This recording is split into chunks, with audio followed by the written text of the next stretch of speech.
Do you still believe Flight 77 hit the Pentagon? If so, take a look at the frame of video that shows the fireball from the airplane crash. The Pentagon is 77 feet tall, so this fireball is perhaps 150 feet tall.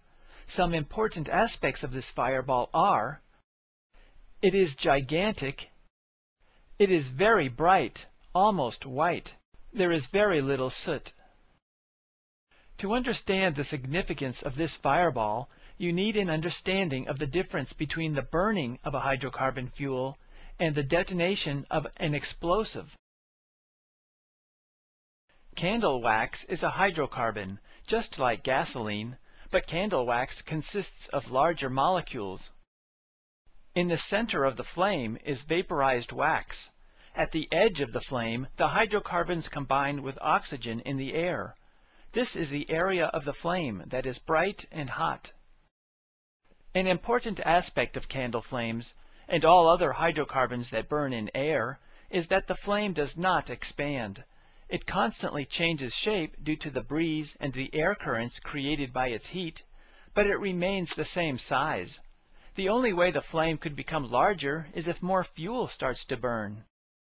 Another characteristic of hydrocarbons that burn in air is that the flame is always less than 1800 degrees Fahrenheit. The significance of this will become more apparent when I discuss the collapse of the buildings in the World Trade Center.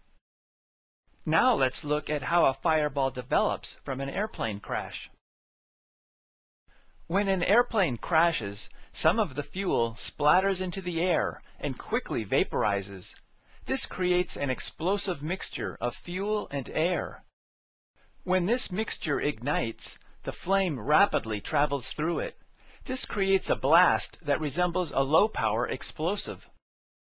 However, the oxygen in this mixture is quickly consumed, so this initial blast is very brief. Once the oxygen is gone, the fireball resembles a candle flame because the fuel is burning only along the outside. As with candle flames, the fireball changes its shape and rises upward, but it does not expand. The size of the fireball is determined by the distance the fuel splattered and the initial blast. The fireball at the South Tower was enormous because a lot of fuel splattered into a large area. However, once it formed, it did not expand by much.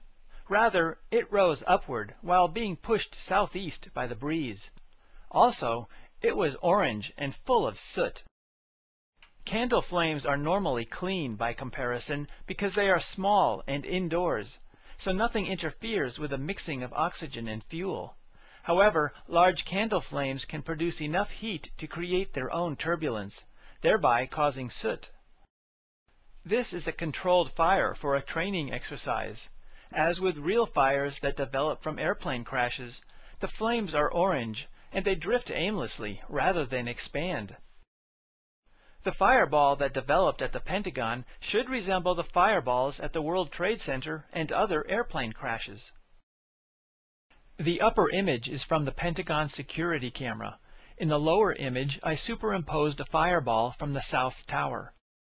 The Pentagon camera shows a fireball that is almost white and free of soot, whereas photos of all airplane and automobile accidents show orange flames and lots of soot. It's possible that the camera overexposed the image, causing it to appear white. However, we should not dismiss the possibility that the brightness of this fireball is because there is oxygen within it. A bright fireball is characteristic of explosives. Explosives are a mixture of fuel and oxygen. Thousands of years ago, the Chinese discovered that a mixture of charcoal, sulfur, and potassium nitrate burns at a rapid rate. Sulfur and charcoal are the fuel, and potassium nitrate provides the oxygen. The Chinese used this mixture for fireworks. Eventually, it was also used as gunpowder and bombs. Potassium nitrate is a fertilizer. Our ancestors found it in caves. It's produced by bacteria as they decompose organic material. Sulfur can be found near volcanoes. This mixture is still used in fuses and fireworks, but the military has switched to a more destructive explosive in which oxygen is attached directly to the hydrocarbon molecule. Nitroglycerin and TNT are examples. A slightly more powerful explosive that is widely used today is RDX. 3 carbon atoms are held together by 3 nitrogen atoms. 2 hydrogen atoms are attached to each carbon. Attached to that molecule are 3 more nitrogens, each of which has 2 oxygens. Nitrogen does not hold carbon or oxygen very tightly. Rather, the nitrogen is analogous to rubber bands that are on the verge of breaking. When RDX ignites, the nitrogen loses its grip on the carbon and oxygen, and the molecule shatters. The oxygen, carbon, and hydrogen then combine, producing heat and high-pressure gas in the process. The molecule next to it then shatters, starting a chain reaction that travels through the material at about 18,000 miles per hour. RDX detonates so quickly that it explodes even without being confined to a container. The military takes advantage of this by mixing powdered RDX with about 10% of a rubbery material to create a plastic explosive known as C4. The rubber allows RDX to be molded easily, and it makes it safer to handle because RDX is poisonous. However, the rubber reduces the explosive power. In a candle flame, the hydrocarbons must get oxygen from the air, and that process takes time. But adding oxygen to the hydrocarbons allows the material to burn at a rapid rate. It is this addition of oxygen to the hydrocarbons that transforms hydrocarbons into an explosive. The most important characteristic of explosives is that they create an incredibly high-pressure gas. Calculations show the pressures are as high as millions of pounds per square inch. This pressure causes the gas to expand outward at supersonic speed. The gas is mainly steam, carbon monoxide, nitrogen, and carbon dioxide. Temperatures exceed 3,000 degrees Fahrenheit, which is above the melting point of steel. This extreme pressure and expansion is what makes explosives so dangerous. A small candle has more energy than a grenade, but a grenade is very destructive. The reason is that the energy in a grenade is released within a fraction of a second, rather than several hours, thereby creating such phenomenal pressures that the steel housing is shattered and pieces are sent flying. To summarize 2 important differences between explosives and fireballs, first, explosives reach temperatures beyond 3,000 degrees Fahrenheit, but it's impossible for hydrocarbons burning in the atmosphere to exceed about 1,800 degrees. Second, and most important, explosives create extreme pressures that cause the gas to expand at a supersonic rate. Nothing can withstand a supersonic blast of 3,000 degree gas at 5 million pounds per square inch. This allows explosives to tear apart steel beams, pulverize concrete, and shatter solid rock. However, as the blast of gas expands, it rapidly drops in pressure. In order to rip through steel, the explosive must be very close to it. This is why the soldier is laying chunks of C4 directly on the bombs he wants to destroy. Fireballs, on the other hand, have no significant pressure. Another way to understand the difference between explosives and fireballs is to consider that if a fireball would remain on the ground, rather than rise in the air, you could get your clothes wet, hold your breath, and run into it. As soon as you passed through the boundary of flames, you would find yourself in a chamber of hydrocarbon vapor. There are no flames inside a fireball, so the temperature is low. More importantly, there is no high pressure inside. Of course, you would be roasted by the infrared radiation coming from the outside flames. However, my point is that you could run into a fireball, but you could not run into an explosive. If you think I'm exaggerating about running into a fireball, just watch as I pass my fingers through flames that are hot enough to melt aluminum. Now that you know about explosives, you can understand one possible reason the military is hiding this video. If a missile exploded, the fireball would have started out as a bright, white light, and within one frame of video it would have grown to the size of the Pentagon. This rapid expansion would prove that it was an explosive. If this video truly shows Flight 77, Our military officials should be fired from their jobs for keeping it a secret. They are allowing conspiracy theories to run wild. They are also causing other nations to lose respect for America, and they are causing some American citizens to become disgusted with their nation. They are hurting our morale, and this in turn has a bad effect on the nation and its economy. Our military is supposed to protect us, not spread disgust of America throughout the world. So, what do you think? Is this attack a scam? Or is our military too stupid to prove their innocence by releasing that video? We have a crummy military in either case. Building 7 was a 47-story building with a steel frame. No airplane crashed into it, nor did the towers fall onto it. However, this building disintegrated on September 11th. This satellite image shows the World Trade Center about a year before the attack. Building 7 is the tall building at the top. Building 1 is the North Tower. You can distinguish it from the South Tower by its antenna.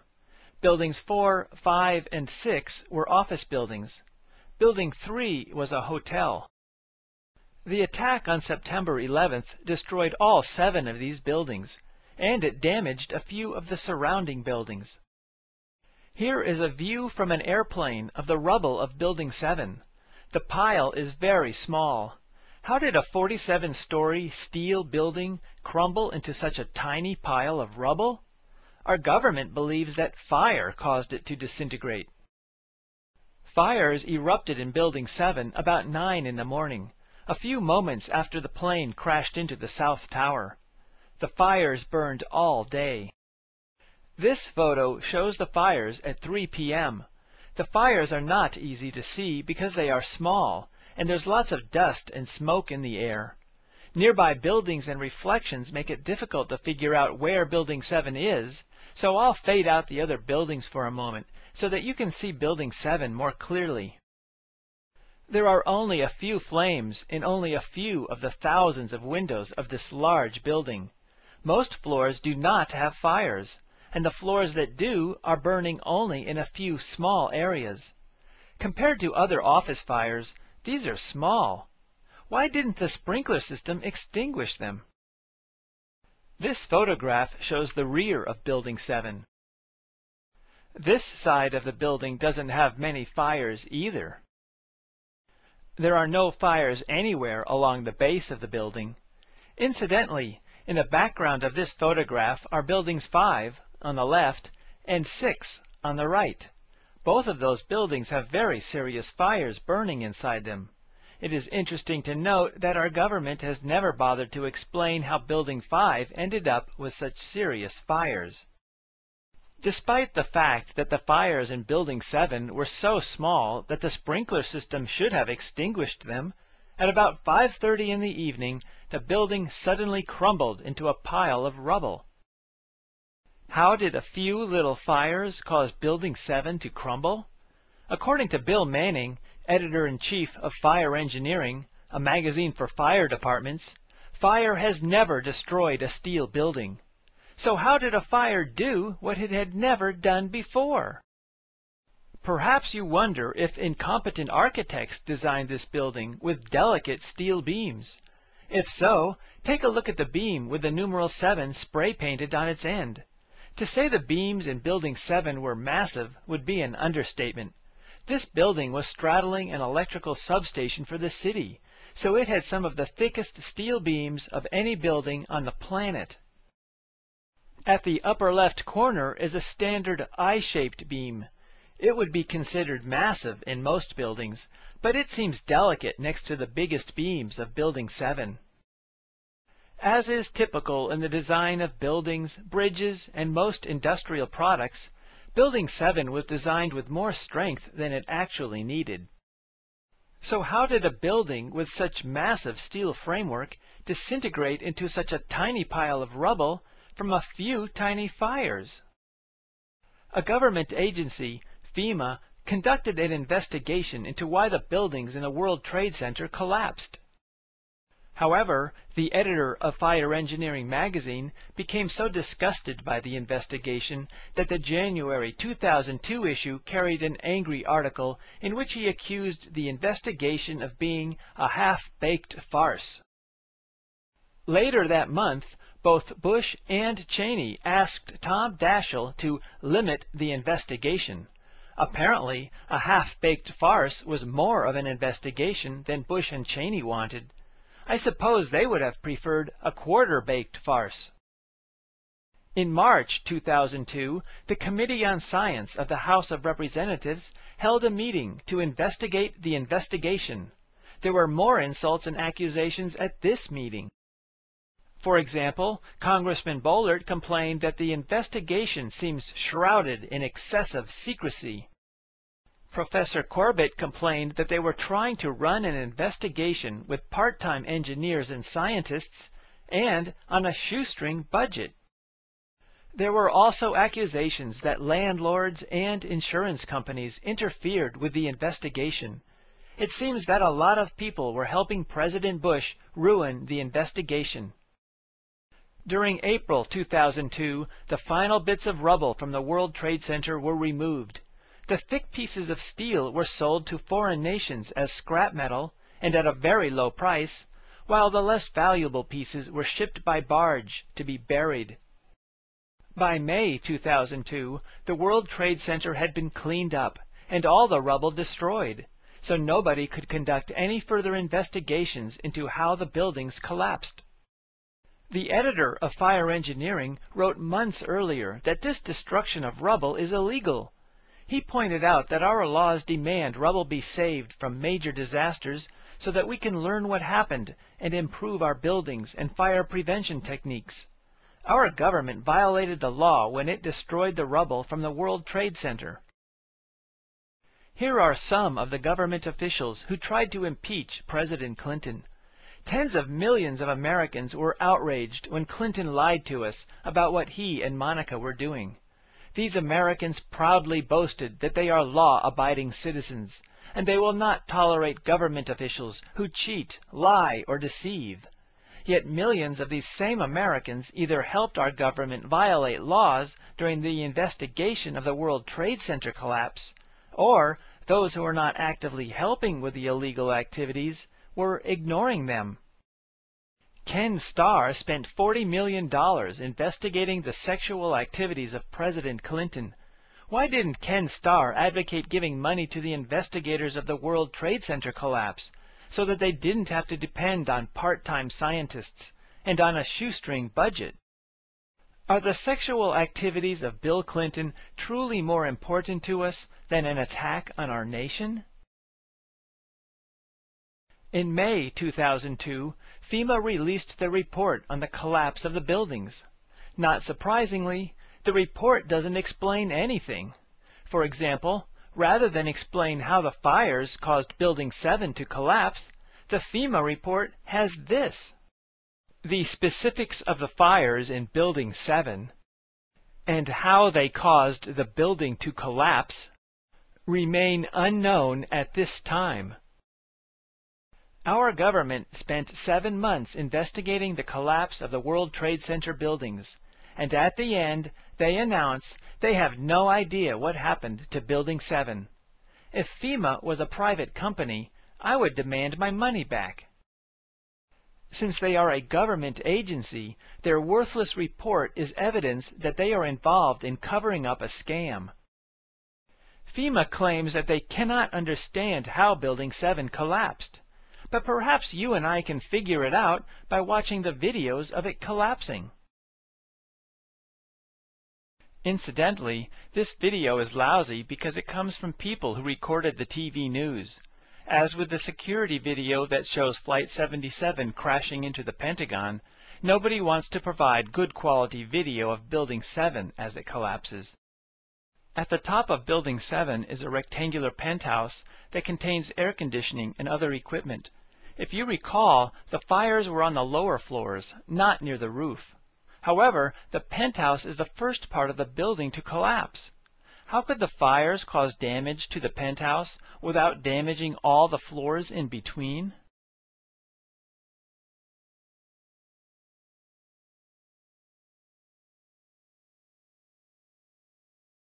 Here's a different view of the collapse.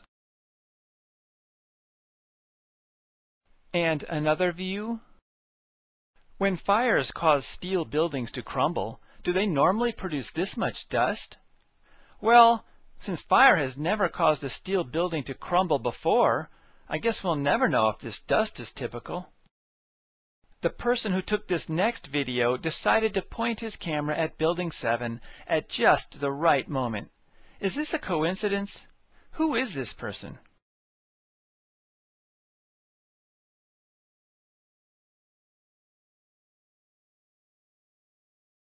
Now that you've seen how the building collapsed, do you think these tiny fires were responsible? If so, how did the fire destroy the entire steel structure? Building 7 collapsed in the same manner that demolition companies destroy old buildings. They use explosives to shatter the joints holding the steel beams together. The explosives are detonated in a sequence that causes the building to fall vertically downward into a tiny pile of rubble. Also, when the building is tall, the explosives are often timed to destroy the interior of the building before the exterior walls are broken, thereby causing the interior section to fall first. As the interior pieces fall, they pull the exterior walls towards the interior. This creates a small pile of rubble with the exterior walls laying on top of the rubble. Photos of the rubble from Building 7 show exactly that, namely the exterior walls on top of the interior pieces. Normally, if a 47-story steel building crumbled into a pile of rubble because of a couple of tiny fires, people around the world would be shocked and want to know what happened. Architects would be interested in understanding what happened so that they could design buildings better. People who live or work in tall buildings would wonder, can fire do this to my building? However, are any architects asking why Building 7 fell down? Are any people in tall buildings wondering if their building might also fall down? Why does nobody care that a steel building disintegrated for no apparent reason? Part of the problem is that most people simply don't know much about Building 7 due to the incredible secrecy surrounding this building. We were frequently told of the evilness of Osama and Saddam, but how often did you see the collapse of Building 7? How many articles did you find in newspapers or magazines about Building 7? The only explanation for this secrecy that I can think of is that nobody can explain how Osama caused Building 7 to collapse. By keeping this issue a secret, they are hoping that people will forget about the incident rather than ask, what happened to Building 7? One possible reason for the secrecy about Building 7 is that it may have been the control center for demolishing the World Trade Center. The 23rd floor of this building was given $15 million worth of renovations to make it into an emergency command center for Mayor Giuliani. For example, it was given bullet and bomb-resistant windows. There is nothing strange about adding reinforcements to a government office to protect them in case of attack. In fact, many retail businesses have bullet-resistant windows.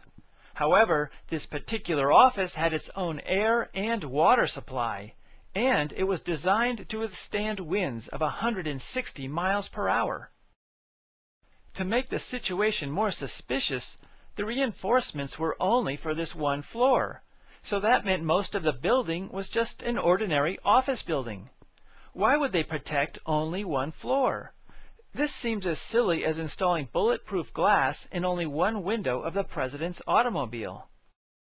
Furthermore, why would they need their own air supply? And how about the protection from a 160-mile-per-hour wind? Well, consider that when the towers fell down, clouds of dust and grit were thrown outward at a very high speed. The only people protected from that blast were in this special emergency command center. Of course, the city government claims the entire building was evacuated at 9 in the morning, so nobody was inside this special reinforced bunker when the towers collapsed. This meant that the city spent $15 million to make this special reinforced bunker, and then everybody abandoned it just when it would have been useful. But did everybody really abandon Building 7? It would have been a great place for people to supervise the attack because the 23rd floor provided a wonderful view of the area, and the occupants were protected from the dust and debris.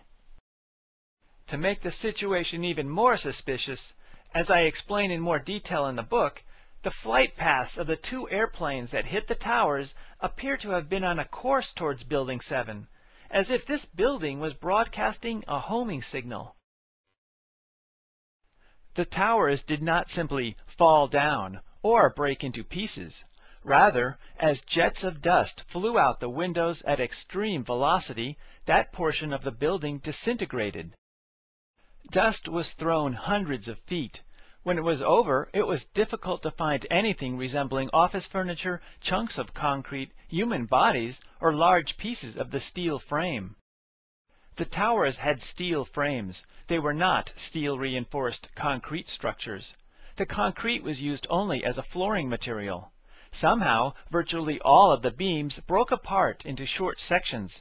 Only a few steel beams that were along the outside of the tower remained connected together, such as these. Here are two steel columns that are still connected together by steel plates. These columns were along the outside of the tower. This assembly was also along the outside of the tower. It shows damage, but the steel parts held together. How could only a few assemblies along the outside be strong enough to survive the collapse? A closer view of the rubble makes it look as if the towers were put through a giant shredding machine. What happened to all of the office furniture? Where are the elevators? What about the staircases? The concrete, office furniture, and people disintegrated into such tiny pieces that the firemen were scooping them up with buckets. Only the thick pieces of steel survived the collapse. Nearby buildings look as if they were decorated with tinsel. The shiny objects are pieces of the aluminum coverings from the outer columns of the towers. The aluminum coverings were shredded into pieces and blown up to several hundred feet away. In this photo, the sunlight reflects from the pieces of aluminum, making them more visible. How can buildings made of massive steel beams and thick steel plates shred themselves into pieces? This is as ridiculous as an automobile crashing into a wall and then shredding itself into pieces. Buildings and cars are made of a low-carbon steel, and this type of steel simply does not behave in this manner. This type of steel bends. It does not shatter into pieces. There should be large, twisted pieces of steel assemblies in this rubble. Perhaps you wonder if the beams in the World Trade Center were thin and delicate, and that the fire destroyed the towers because the stupid architects did not make the beams strong enough. However, architects always give a building more strength than it needs in order to provide a margin of safety. The towers withstood storms for decades, and there was never any sign that reinforcements were needed. These two rectangular columns ran up the center of the towers. They are usually referred to as core columns because they were in the center of the towers. Each tower had 47 of these core columns. The thickness of the walls in these columns varied from 4 inches at the ground to about 1/4 inch at the very top of the tower. The columns in this photo are about 2 inches thick, so they were somewhere near the middle of the tower. This photo shows both a rectangular core column and some square exterior columns. There were 236 of these square columns running up the exterior of each tower. Every floor was a mesh of steel trusses.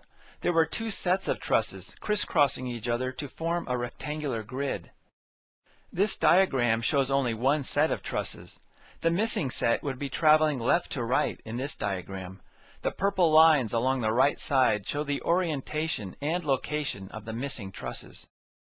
Corrugated steel pans were attached to the top of the trusses. Concrete was poured into these pans to form strong, flat, and fireproof floors. The exterior columns were spaced every meter along the outside of the towers. Windows were placed between the columns. The view in this diagram is looking towards the windows from the core columns. The exterior columns were further strengthened with steel plates. The plates were welded to the columns and then bolted to one another. The plates formed straps around the tower. Since the floors were spaced 12 feet apart, that means this grid of trusses was repeated every 12 feet. The steel straps that wrapped around the tower were also repeated every 12 feet. As you can imagine, that put a lot of steel in this building. The empty space in the trusses was used for ceiling tiles, electric lights, air conditioning ducts, and other utilities. It is important to realize that the framework of these towers were 100% steel. By comparison, the building in Oklahoma City that Tim McVeigh was accused of destroying had a concrete framework with steel reinforcing rods in the concrete. This is a highly simplified cross-section of the tower. It shows one floor of the tower, looking down onto the concrete floor. There were 47 rectangular columns in the center of the tower, although only 4 are shown in this simple diagram. There were 236 exterior columns, although only 16 are shown. These exterior columns were literally on the outside of the building. Many people assume that these towers disintegrated because they were weak, but there is no evidence for such an accusation. Rather, the photos and the descriptions from the people inside the towers prove that these towers were so incredibly strong that when the airplanes crashed into them, each tower merely swayed a bit in the opposite direction and then swayed back to their normal position. Both towers then remained motionless. People inside the towers felt them tilt, but the movement was so small that neither photos nor video show the tilting. Winter storms caused the towers to shake more than those airplane crashes. How could the towers absorb 80-ton airplanes crashing into them at 400 miles per hour without wobbling enough for us to observe it? Obviously, these towers were incredibly strong. According to the engineering sites that have technical data for these towers, the wind force that these towers had to withstand was greater than the force of those airplanes. In other words, a strong wind put more stress on the towers than those airplanes. So what caused these strong buildings to shatter into pieces? The official explanation is that a fire did it. Since no fire has ever destroyed a steel structure before, how could fire destroy buildings strong enough to handle the crash of an 80-ton airplane? The only difference between the fires in the towers and conventional office fires is that thousands of gallons of jet fuel had splattered inside the towers. Is jet fuel capable of creating some type of monster fire that destroys steel buildings? Let's take a look. This hole was created by Flight 11 when it crashed into the North Tower. This hole is black, not brightly colored with flames from a fire. If a fire destroyed these buildings, why are there so few flames? Why are these holes so black? As I describe more thoroughly in the book, the photos provide evidence that the fires were small. This photo is an example. Let's zoom in for a closer view. There is a woman standing in the hole created by the engine of the airplane, and she is alive.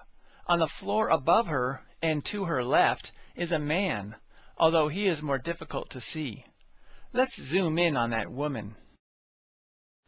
She appears to be wearing white pants and has long hair. There is no sign that her clothes or hair have been burned. It appears that there is another woman lying on the floor and looking over the edge, but the photo does not have enough detail to be certain. These women seem to be looking down at the ground. Some reports say that up to 200 people jumped out of the buildings. These women may be wondering if they were jumping into a giant net that the firemen had set up for them. On the floor above these women and to their left is a man standing in a broken window.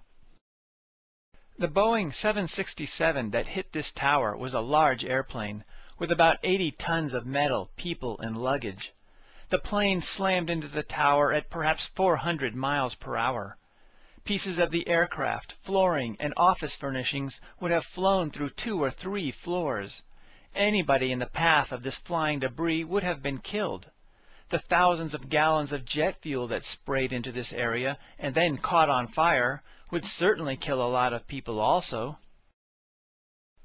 The only way anybody could survive this airplane crash was if the flying debris and the fires did not reach them. Since at least one man and woman survived, and since they were on different floors, they proved that the fires and airplane debris did not extend throughout the entire area of the crash zone. Furthermore, these people walked to the hole from wherever they were at the time of the crash. How could this woman walk through burning jet fuel? How could she survive fires that were so intense that they were capable of destroying a steel structure? To put that another way, how could a fire destroy a massive steel structure if it was not capable of destroying human life? Obviously, some areas were not soaked with jet fuel, and the fires were not everywhere. This would explain why the holes are so black and why there are so few flames. We can see this woman because she was brave enough to walk to the very edge of the hole, but there may be other people farther inside who are staying away from the hole. We can see this man because he is next to a broken window, but we cannot see into the windows because of the glare. So it's possible that there are other people near him, but behind the glass. What are the chances that only 2 people survived the airplane crash and fires, and both of them were coincidentally caught in this photo? I would bet that other people also survived, but we cannot see them. They may be trying to get down the stairs.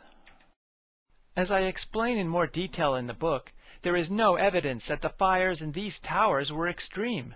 In fact, the fire in the Meridian Plaza office building in Philadelphia in 1991 was much worse, and that building did not even break into 2 pieces. The fire in the South Tower was so small that it did not even spread from one side of the floor to the other. The people who jumped out the windows created the illusion that the fire was so intense that they would rather jump than be burned by the fire. However, the photos do not show fire in the area where these people were jumping. Rather, the photos show lots of smoke. The smoke and the lack of flames are evidence that the fires were not getting enough oxygen.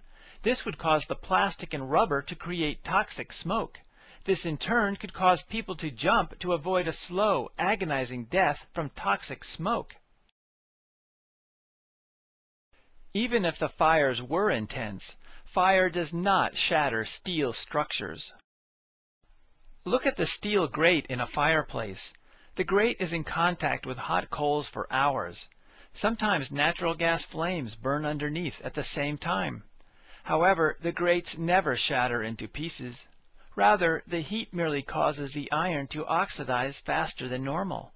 After many years, the grate develops a multicolored crust of oxide, with particles of ash and soot in the crevices. Pieces of the grate eventually fall off, but only because of the thinning of the metal due to oxidation. No fire has ever caused a fireplace grate, steel building, steel automobile, or any other steel structure to disintegrate. The maximum temperature hydrocarbons can reach in the atmosphere is about 1800 degrees Fahrenheit. However, that maximum temperature can be reached only when the hydrocarbons and the air are mixed in perfect proportions. These perfect proportions are reached only in a few controlled situations, such as a kitchen stove. This produces flames that are clean and a beautiful blue, rather than yellow and leaving trails of soot. Even though stoves reach the maximum possible temperature, they never shatter into pieces. So how could even lower temperatures cause the towers to disintegrate? Controlled Demolition is a company that demolishes old buildings. They demolished the building in Oklahoma City that Tim McVeigh was accused of blowing up. They were also hired to clean up the mess at the World Trade Center. They developed a special explosive and technique of using it for demolishing steel structures. They are so proud of this technology that they trademarked its abbreviation, DREXS. Their British division describes the technology as, "Our Drexus systems segment steel components into pieces matching the lifting capacity of the available equipment." In other words, if your trucks can hold pieces of steel up to 24 feet in length, then this company will cause all steel assemblies to break into sections 24 feet or less. Look at the rubble of the World Trade Center. Is it a coincidence that the entire steel framework of both towers broke into pieces no longer than the trucks that were hauling them away? Only a few of the thousands of pieces had to be cut with torches. If a fire can do exactly what controlled demolition does with their special trademarked explosives, then I'd like to start a new business called Fire Demolition Incorporated. This company will demolish buildings by setting a few small fires on a few floors. These fires will demolish the building just as thoroughly, but at a much lower cost. I need money to get this business established. Are any of you interested in investing?